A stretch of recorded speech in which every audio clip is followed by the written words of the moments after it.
정말로 오늘 윤석열이 영장 청구가 됐던 내용 여러분들 깜짝 놀라실 건데요. 차규건 의원이 조국혁신당에서요. 정말로 제 마음과 똑같은 얘기를 했는데 그 이야기 듣고 윤석열 영장 청구 이야기 이어가겠습니다. 공수처는 내란 속의 윤석열을 즉각 A급 지명 수배하고 검거하라. 법원이 숙고 끝에 윤석열에 대한 검거용 체포영장을 발부했습니다. 공수처와 경찰은 즉시 윤석열을 체포하기 위해 행동에 나서야 합니다. 해를 넘기지 말고 내란 우두머리에 대해 원칙대로 엄정하게 법 집행을 해야 합니다. 조국혁신당은 공수처에 요구합니다. 발부받은 체포영장의 효력으로 즉시 윤석열을 A급 지명 수배하고 국민 여러분들께서 수배자 발견 시 신고가 요망된다고 알려야 합니다. 자, 저 말씀을 듣고는 이제 법률가에게 짧게 여쭤보겠습니다. A급 지명수배 이런 단어가 있습니까? 법적 용어로는? 그러니까 저도 이제 지명 수배에 관한 건 저게 좀 실무적인 예. 거라서 제가 뭐 세부적인 건 규정을 좀 찾아봐야 되겠지만은 A급 뭐 B급 이렇게 하는 것은 이제 쉽게 이해하기 쉽게 나눈 부류인 것 같고요. 좀 그 규정은 좀 더 알아는 봐야 될 것 같습니다. 예. 자, 저렇게 이제 차규건 의원이 이야기하는 것은 사실 국민들 마음을 그대로 이제 한 건데 공수처가 지금 움직여야 되는데 자, 민주당도 지금 공수처가 어떻게 할지 압박은 하고 있지만 왜 하지 않느냐 정말로 심각할 수준으로 따지지는 않더라고요. 왜 그렇습니까? 아니 일단 1월 6일까지잖아요. 예. 1월 6일까지인데 우리 민주당 입장에서도 적극적으로 해라. 뭐 이런 부분에 대해서는 분명한 입장이고요. 그렇게 메시지를 내고 있는데 어쨌거나 그 기간까지는 공수처 입장 체포영장 발부됐으니까 지켜보겠다. 그리고 이 부분은 좀 더 적극적으로 해야 된다. 이거는 뭐 분명한 입장입니다. 저 오늘 아침까지는 오늘 당장 할 것이다. 내일은 1월 1일이라고 하더라도 집행할 것이다라고 했는데 지금 분위기가 그렇게 가고는 있습니까? 전 가고 있다고 생각해요. 여태까지 예. 우리는 이제 공수처 뭐 하냐, 뭐 엄청나게 푸시했잖아요. 그리고 공수처장 뭐 얼굴 봐라, 관상이 저거 일하는 관상이냐, 뭐 막 되게 미웠어. 근데 그럼에도 불구하고 계속 꿋꿋하게 자기 법과 원칙대로 지금 절차대로 수사하고 있다라고 얘기를 했는데 사실은 우리 견디기 힘들었지만 여태까지 듀 프로세스 정해진 수순대로 잘 온 것 같아요. 왜냐하면 결국은 영장 발부를 받아냈다는 거 그거는 저는 칭찬할 만하다고 생각해요. 왜냐하면 지금 윤석열 측이 영장이 나왔음에도 불구하고 하는 주장이 자기들은 3차례 걸쳐서 소환 통보받은 바 없다. 왜냐하면 소환 간격이 너무 짧았다. 그러면서 지금 말도 안 되는 논리로 계속 윤곽근이라고 하는 그 검사장 지낸 사람이 그런 논리를 펴는지 모르겠어요. 18일에 오라고 그랬고 25일에 오라고 그랬고 29일에 오라고 그랬어요. 요 정도면 상당한 텀을 두고 우리는 대단히 고통스러웠지만 기다리느라고 상당한 텀을 두고 3타임 콜링을 했어. 그런데 간격 짧아서 여러 번 소환받은 거 아니래.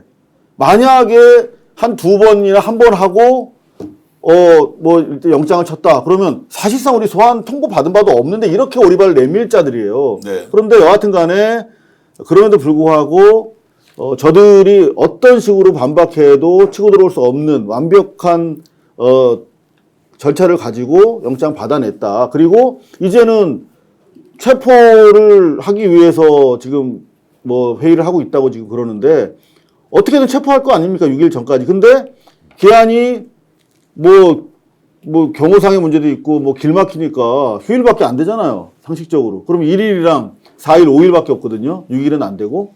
그러면은 하루하루 지날수록 저 앞에서 어떤 불상사가 일어날지 모르는 예측 불가능한 집단이기 때문에 제가 봤을 때는 지금 언론에다가는 뭐 시점에 대해서 정해진 바 없다고 얘기하는데 이미 경찰 기동대에 대해서도 업무 협조가 넘어간 상태고 저는 이르면 내일 새벽이라도 집행될 가능성이 대단히 높다 이렇게. 자, 근데 요거는 제가 정정을 예. 좀 해야 되는데 이게 지금 저도 규칙까지는 제가 찾아보진 않았는데 네. 보니까 A, B로는 씁니다. 그래서 A 지명 수배자, 저도 이거는 개념을 좀 더 봐야 되겠지만 예. B 지명 수배자, C 지명 통보자 여기 세 가지 개념은 좀 쓰고 있기 때문에 A급이라는 말은 쓰지 급은 안 않고. 치지만 예, 예. A 지명 수배자. 그래서 저거는 표현상 쉽게 그냥 A급, B급 예, 이렇게 예. 하는 건데 그 법률상으로는 그냥 A 지명 수배자 이게 맞는 표현으로 예, 여기 나와 있기는 이제 A급 지명 수배란 사형 무기징역 또는 3년 이상의 그렇죠. 징역 형량의 금고에 차이가 해당하는 범죄를 저질렀다고 됐을 때 구속 또는 체포영장 발부자에 내리는 차기원 수배령. 의원이 뭐 법조인 출신이니까 뭐 정확하게 하여튼 말씀하셨는데 조국 혁신당다운 논평이 나와서 와 시원하다. 좀 지금 창의적인 당장이라도 방법이 나오죠. 예. 그런 것들을 잘 찾아내서 특히 박은정 의원 같은 경우도 그런 문구를 정말 잘 찾아서 우리가 법적으로 좀 이렇게 익숙지 않은 단어인데 나중에 알고 보니까 법적 용어로 있는 게 확인됐는데 그러니까 어쨌든 이게 이제 A급 이론 우리가 좀 이해하기가 쉽잖아요. 예. 근데 법률상으로는 예. A 지명수배, B 지명수배, 그리고 C 지명 통보 이렇게 일단 이게 구별을 의미가 있는 게 영장에 내란 수계를 적시한 거. 예. 이건 뭐 아주 의미가 있는 거 아닌가요? 예. 내란 그러니까 A급이라고 얘기한 거는 이해가 이런 쉬운 저는 내란 수계 이렇게 생각하시면 될 것 같습니다. 자 말씀대로 지금 당장이라도 이제 체포영장을 집행할 가능성이 높아서 입니까 윤곽근 변호사가 지금 뭐 영장 철구 사실에서 굉장히 놀라운데 적법 절차에 의하면 출석을 하겠다라고 하는 발언 때문에 약간 따져봐야 할 것이다. 겁먹고 자진해서 나올 수도 있지 않겠느냐라는 생각이 들던데 그 내용 논의하기로 하고요. 먼저 윤곽근 변호사의 발언부터 들어보겠습니다. 입장문에서 보셨겠지만 어떤 권한 없는 기관에서 청구한 영장이 발부됐다는 것이 놀랍고 중앙지법에 당연히 청구돼야 될 영장이 무슨 영장 쇼핑하듯이 서부지방법원에 가서 청구가 됐습니다. 법 규정에 의하든 어떤 절차를 보았을 때 이것은 불법 무효인 영장이 틀림없습니다. 향후 출석 통보가 오더라도 그분께서는 출석을 지금처럼 안 하시겠다는 계획이신가요? 적법 절차에는 응한다는 생각이십니다. 자, 저 말이 뭡니까? 지금 현재 영장 청구는 불법인데 네. 또 불법 기관에서 영장을 청구했고 또 법원도 불법적으로 발부를 했는데 자, 적법 절차에 의해서 오면 응하겠다 이거 빨리 해석 좀 해주세요. 응하지 않겠다는 아니, 얘기죠. 저게 그 권성동의 논리랑 똑같지 않습니까? 예. 나만 맞고 내 말만 옳고 법이고 법원이고 나발이고 다 틀렸다. 다 불법이고 무효다 지금 이러고 있거든요. 예. 그러니까 쉽게 말하면 우리 헌법 질서에 정면 도전하고 있고 상권 분립을 완전히 붕괴시키고 있는 저 발언입니다. 그러니까 저 지금 윤곽근의 발언은요, 저 변호사 자격도 박탈해야 된다고 보고 거의 내란 수괴 내지는 내란 DNA를 가지지 않고서는 저런 말을 어떻게 합니까? 아니 서부지법에서 판사가 33시간을 들여다봐서 영장을 발부를 했거든요. 아니 불법 무효 영장을 발부하는 판사가 있습니까? 그리고 만약에 그게 만약 위법성이 있다 그러면요 주장할 게 아니라 절차에 응해서 결국에는 판사 앞에 가서 아니면 수사기관 앞에 가서 프로세스 속에서 본인의 무죄를 주장해서 그 부분이 해결이 돼야지 자기가 딱 단정 지어서 아 이거는 불법 무효야 난 안 해버려 그러면은 공권력을 어떻게 씁니까? 아까 권성동도 사실상 최상목의 논리와 권성동의 논리를 합쳐버리면 헌법재판관 헌법에는 임명하라고 나와 있거든요. 근데 자기들끼리 해가지고 여야 합의라는 이상한 조항을 더해가지고 그냥 안 해버리거든요. 이거 헌법에 대한 정면 도전이죠. 근데 저는 진짜 낯선 게 정말 이상한 겁니다. 진짜 저거는. 검찰 출입 기자를 좀 오랫동안 했잖아요. 그러니까 반부패부 부장인가 했잖아. 네. 옛날로 네, 따지면 맞습니다. 중수부장 한 사람이야. 그러면은 어찌됐든 간에 무슨 뭐 정치권에 뭐 바람을 탔든 어찌됐든 간에 검찰 조직에서 가장 잘 나가본 사람이고 정말 웬만하면 존경받는 사람이에요. 근데 지금 저 얘기는 거의 무법의 카우보이 같은 얘기를 하는데 사실상 지금 내란 선동이 아니라 내란 행위를 하고 있는 거예요. 내란 행위. 말도 안 되는 짓을 하고 있는 저 거예요. 앞대목에 어떻게 저럴 수 있지? 저 말을 하기 그 직전에 한 말이 뭐냐면 중앙지법에 당연히 해야 되는데 서부지법에서 사법 쇼핑을 했다. 아니 지금 공수처든 우리 국민이든 사법 쇼핑을 한가로이 할 정도로 이렇게 한가합니까? 그리고 그러면 어느 판사가 뭐 딱 이걸 내준다 만다 어떤 사람은 안 된다를 누가 알 수 있는 겁니까? 그러니까 지금 윤곽근 변호사 얘기는 서부지법에서 하는 게 말이 되냐? 중앙지법 갔었어야 된다. 중앙지법이 관할 네. 법원인데 이 얘기인데 거주지가 서부지법입니다. 그렇기 네. 때문에 이거 적법성이 있다라고 분명히 말씀드릴 수 있고요. 두 번째로는 공수처가 수사권이 있냐? 뭐 이건데 아니 법원에서 영장 발부했잖아요. 그러니까 이건 뭐 어떻게 보면 쟁점 갖고 따지는 게 아니고요. 트집입니다. 트집. 아니, 그러니까 저게 얼마나 웃기냐면 보통 법원에 뭐 중앙지법 같은 경우는 영장전담 판사 3명 있어요. 다 배당되는 거거든요. 전자배당으로. 근데 이걸 갖다 지금 윤곽근 변호사 논리대로 하면은 그 피의자한테 왜 네가 영장정남 판사 3명 중에 네가 쇼핑해서 고르냐. 뭐 이런 거랑 제 비슷한 얘기예요. 네. 저게 말이 됩니까? 그리고 더 하나 웃긴 건 뭐냐면은 오늘 저 윤곽근이라는 저자가 권한쟁의를 심판 청구하면서 네. 가처분까지 하겠다는데 이게 얼마나 웃긴 거냐면요. 지금 대통령 윤석열에게 영장이 나온 게 아닙니다. 자연인 내란 숙의 윤석열에게 지금 영장이 나온 거예요. 그리고 벌을 주면요. 대통령 윤석열한테 벌 주는 게 아니고요. 자연인 1960년생 그 저기 연대 어디 저기 신촌 어디서 태어난 윤기중 선생님의 아들 그 윤석열한테 이제 벌 주는 거거든요. 김건희의 남편에게.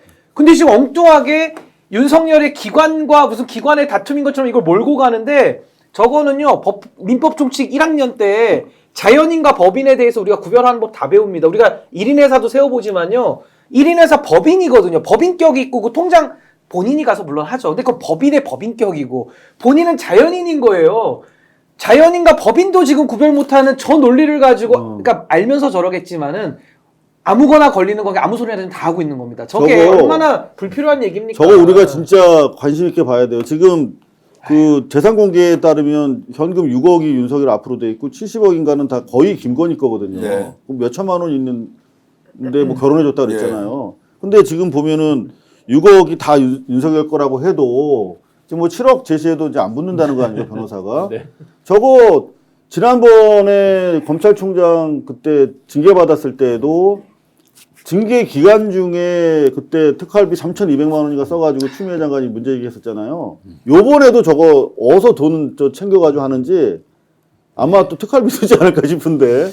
오늘 영장을 이제 발부했던 이순영 부장판사 있지 않습니까? 저도 이제 이분이 우리법 연구회 소속이어서 혹시라도 지금 또 누군가가 저 사람의 정치적 성향이 이러니 저러니 하면서 막 공격을 할까 싶어서 평판도 조사를 좀 해봤습니다. 이분은 말 그대로 법과 원칙이라면 어떤 사람이 부탁해도 절대로 들어주지 않는 좀 쉽게 이야기를 하면 엄격하기로는 하늘과 같고 원칙주의자. 친하려고 하면 별로 호감도가 좀 안 되는 그래서 이분은 본인의 재판과 관련해서는 본인이 납득될 때까지 끝까지 그 사안들을 다 살펴보는 분이라는 거예요. 그래서 여기에는 배석 판사로 지명이 되면 공부는 엄청 하는데 일이 너무 많아서 정말로 판사들이 하기가 어려울 정도로 엄격한 사람이라는 거예요. 그러면 이 사람이 마지막까지 그러면 고민을 뭘 했을 것이냐. 수사관할건에 대해서는 고민을 하지 않았겠느냐. 그래서 33시간이 걸렸다는 거예요. 본인이 납득이 될 때까지 연구를 하고 그것이 본인 스스로 확신으로 가지 않으면 판결을 안 내리는 사람. 근데 이게 네. 수사 관할권도 얼마나 이게 형식 논리냐면요. 우리가 지금 검경 수사권 조정을 했잖아요. 네. 한 번도 안 가본 지금 내란죄를 우리가 보고 있는 겁니다. 그 첫 번째고요. 이게 처리 선례가 없어요. 그러니까 선례가 없는 거고 또 하나는 검찰은 수사권이 더 없거든요. 지금 공수처, 검찰, 경찰 셋을 비교해 보면 검찰이 제일 수사권이 없습니다. 왜냐하면 여기는 부패 경제인데 이걸 한동훈이가 시행령으로 바꿔놔가지고 등에다가 지금 껴들어와서 직권남용도 겨우 얹혀가고 있는 거예요. 부패와 경제만 원래 하게 돼 있기 때문에. 근데도 이 검찰이 내란죄 수사로 김용현한테 영장도 발부받았고 지금 기소까지 했습니다. 프로세스 진행하고 있어요. 그럼 제일 법상으로 권한이 없는 사람들이 검찰인데 여기도 영장이 나왔거든요. 그러면 공조본을 만들어서 공수처와 경찰이 같이 합니다. 경찰은 수사권이 100% 있습니다. 이건 이론의 여지가 없어요. 경찰이 함께 수사를 하는데 경찰은 또 영장 청구권이 없습니다. 검찰이 청구하면 당연히 검찰이 안 해주니까 처음에도 본부장들 휴대폰 압수수색하고 검찰이 그랬잖아요. 그럼 당연히 경찰 입장에서는 공수처를 통해서 영장을 또 발부받을 수밖에 없는 현실적인 문제가 있는 겁니다. 판사 이거 다 보거든요. 그럼 결과적으로 공조본을 만들어서 그 공조본, 경찰의 수사권을 가지고 같이 수사를 행정권을 가지고 하고 있는 이 수사권과 수사권에 관한 문제는 이미 하자가 다 치유가 된 것이고 더 중요한 거는 공수처법에 보면요. 직권남용이 나와 있습니다. 그리고 또 관련 범죄라고 해서 그 수사 대상자가 범한 죄라고 나와 있어요. 그걸로만 포섭해도 내란죄가 다 잡히는 겁니다. 그래서 저는 물론 판사님께서 33시간이나 현직 대통령을 체포할 뿐만 아니라 앞으로 바로 구속영장도 또 발부해야 되기 때문에 이 검토, 법리 검토를 당연히 이번에는 엄격하게 전 했다고 보는데 그 33시간을 연구해서 낸 결론을 갖다가 윤곽근 자기가 뭘 안다고 나와가지고 불법 무효다? 백날 외쳐보세요. 본인이 우긴다고 되나. 더구나 이게 재밌는 게 네, 정말 재밌는 먹을 게 시간 다 된 것 같아요. 검찰에서 제일 수사 권한이 약한 것으로 보이는 검찰에서 영장 청구했을 때 발부했잖아요. 다 발부했죠. 그때 조중동이 뭐라고 그랬냐면 봐라 검찰이 수사 적격을 가지고 있다. 그렇게 대서특필했기 때문에 지금 공수처 더 강한 권한을 가지고 있는 공조본이 공수처가 공조본 조직을 통해서 영장 발부받은 부분에 대해서 딴지 걸 수가 없어요. 그 인터넷에 이순영 부장판사 이렇게 검색을 해보니까 네. 대표적으로 이제 3개의 사건이 이렇게 나와 있고 대부분 진짜 평이 굉장히 원칙론자다라고 이미 다 써져 있어요. 블로그 같은 데도 많이 써져 있고 그리고 그들의 주장대로 진짜 쇼핑을 했다 그러면 굉장히 그들이 환호성을 질렀어야 되는 거 아니에요? 강원랜드 인재채용 권성동 원내대표 무죄 줬잖아요. 그러면 쇼핑 자기들 입장에서 굉장히 좋은 쇼핑 아니에요? 그야말로 그것도 역시나 내로남불 선택적 정의와 공정이죠. 자, 지금 이제 질문을 권성동 무죄 준 사람인데 라고 하는 게 나오잖아요. 그 내용도 제가 이제 취재를 해보니까 이런 겁니다. 그 당시 인사청탁한 사실이 분명히 있는 거예요. 그런데 이것을 처벌을 하려고 하니까 검사가 공소 유지를 하는 과정에서 수사 과정에서 별건이 나온 거예요. 그 별건이 나오면 이걸 반드시 영장 청구를 해야 하는데 별건을 별건대로 수사해가지고 이거 기소하고 자 처벌해야 한다고 하니까 원칙에 맞지 않다. 만약 당신이 이것을 별건으로 발견하더라도 그 당시에 영장 청구를 해야 하고 그 영장 청구를 하지 않았다면 사후에라도 영장 청구를 해야 하는데 인사청탁이 있었다는 것은 분명한 사실이지만 이것이 법리적으로 적용해서 내가 판사로서 처벌을 하려고 하니까 이건 할 수가 없다. 공소유지를 잘못했다고 오히려 검사를 꾸짖었다는 거예요. 이만큼 이분이 법리에 대해서는 명확하게 심하게 이야기하면 기계적으로 법을 적용할 정도로 엄격한 사람이다라는 것이고 이 사람이 누구를 봐주거나 안 봐주거나 진보 보수 아무 관계 없다. 이 사람한테는 백을 써도 소용이 없다라는 이야기를 좀 이해를 하시면 이순영 부장판사가 얼마나 이번에 꼼꼼하게 이 내용을 살펴봤는지 우리가 간접적으로 확인할 수 있다고 봅니다. 그래서 저는 윤곽근 저분이 이제 검사장까지 지냈는데 한참 전에 옷 벗었거든요. 지금 검경 수사권 조정 공수처 들어오기 한참 전에 검사장 하신 분이고 나와서 그냥 정치하면서 형사소송법이나 형법교과서 이제 안 본 지가 하도 오래됐어요. 그러니까 아주 뒤늦게 그냥 변론 맡아가지고 사실상 본질은 정치인이거든요. 그러니까 지금 아무 얘기나 막 하고 있는 겁니다. 그래서 저는 저런 식의 궤변 정말 내란이 진행 중이기 때문에 내란범에 대해서 저런 식의 사실상 저게 저는 불법 무효 변론이라고 보거든요. 저런 변론 내란 변론 하면요 저자도 저는 나중에는 내란 선동으로 같이 처벌받을 가능성이 매우 높아진다. 아무 얘기나 막 하는 거 지금 아무 얘기나 하고 예, 있어요. 아무 얘기나 하는 거 윤곽근 변호사 얘기하는 거 한번 예를 들어 볼게요. 기간이 짧았다. 3번을 하는데 약 9일 정도 되더라고요. 네. 짧았을 3번 정도 하는데 9일이면 짧은 건 아니잖아요. 그다음에 소위 이제 일반인도 출석하고 하는데 미리 사전에 조율을 하는데 대통령인데 그런 것도 없다. 잡범 취급한다라고 했습니다. 잡범이요?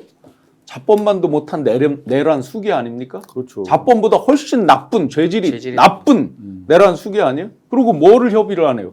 나온다고 하면 얼마든지 협의해서 자기 발로 나온다고 하면 얼마나 협의를 잘 하겠습니까? 시간도 많잖아요 지금. 예, 그래서 제가 일도 없고. 다시 한번 같이 일하고 모셨던 사람으로서 정말 제가 강하게 권고 조언 한번 드리겠습니다. 그 호기롭던 짚고 새끼들 이재명 이 새끼 맨날 하던 이거 다 어디 갔어요? 그 호기로 자기 발로 걸어 나오라 이거예요. 스픽스는 말하는 언론입니다. 대세는 유튜브, 그중에서 스픽스. 좋아요, 댓글, 구독, 알림 설정. 여러분이 저희를 사랑해 주시고 우리가 여러분을 사랑하는 4가지 방법입니다.